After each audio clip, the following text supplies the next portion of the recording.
જેસલમેરથી લોંગેવાલા વચ્ચે યોજાયેલ 161 કિલોમીટરની ધ બોર્ડરમાં પ્રથમવાર ભરૂચ જિલ્લામાંથી 6 યુવાનોએ ભાગ લઈ કટ ઓફ ટાઈમમાં રેસ પૂર્ણ કરી ભરૂચનું નામ રોશન કર્યું છે.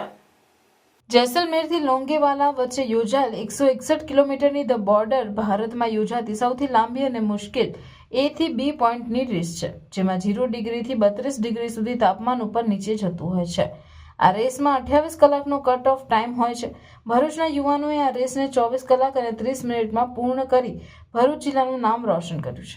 આ રેસમાં ભરૂચથી જનાર દોડવીરોમાં કનિષ પ્રદીપભાઈ વાઘેલા, વિજેન્દ્ર જોશી, ભૂપેન્દ્ર સિદ્ધાની, ગોલ્ડન સિંઘ, અજીત સિંઘ તેમજ જગદીશન સેલ્કોનો સમાવેશ થતો હતો. So finally 1 kilometer to go. Sachin भाई मज़ा आ गया. ये लास्ट मतलब 60 किलोमीटर से हम लोग ने एक स्ट्रेटजी रन वॉक का यूज़ करके अच्छा खासा डिस्टेंस कवर कर लिया टाइम पे. और कट ऑफ इसका 28 आवर्स का रहता है और हम लोग ऑलमोस्ट 24 पॉइंट मैक्सिमम 35 to 40 के अंदर ख़त्म कर देंगे. जय हिंद, जय भारत. मिलते हैं फिनिश लाइन पे.